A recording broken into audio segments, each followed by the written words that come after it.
I'm of the personal view, hindi dapat maging madali mag-impeach ng isang impeachable officer. Bakit po? Unang-una, iilan lang po sila sa ating bansa. Ombudsman, member of constitutional commissions, President, Vice President, Supreme Court. Hindi dapat madali dahil it's an extraordinary remedy in extraordinary circumstance not to penalize them, but para protektahan ng ating bansa at para nga po alisin sila sa equation if they will damage our country. So, the difference po with this impeachment sa iba, at least the impeachment of President Estrada, President Arroyo, and again, may I be sensitive especially to my friends here, no, who are of that administration, was with us, against us, or like Senator Jinggoy and Senator JV. Yung feeling kasi doon is that if there was another day na hindi na impeach, magagamit yung opisina na yon kasi presidente pinag-uusapan. Ganon din sa Chief Justice, na habang nandun ka, ma-impluensyan mo yung korte.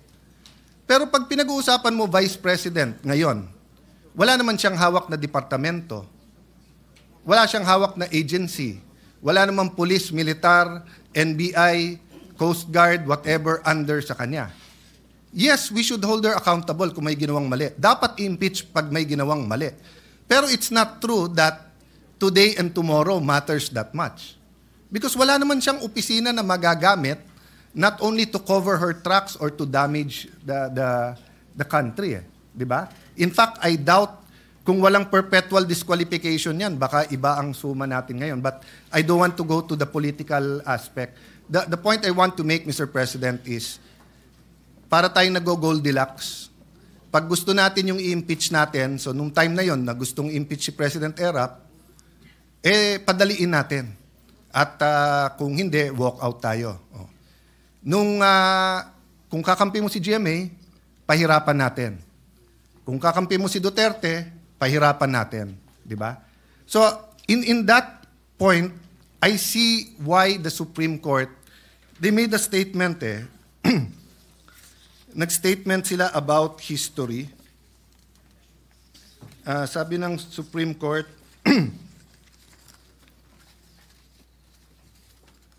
ito po, sa page 94, we understand our history.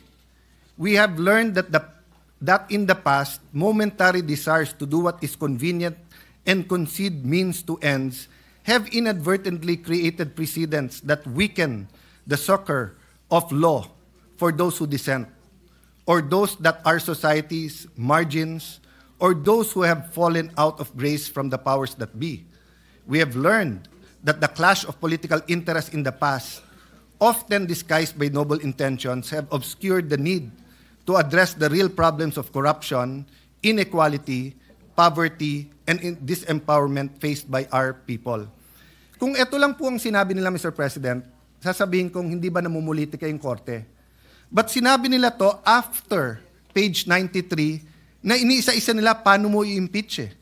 So parang ang tinuruan na ang Senado at saka House, gusto nyo impeach ang Vice President o sino man, sundin nyo lang to. Wala na kayong problema. So I think in that sense, Mr. President, it's a balanced decision.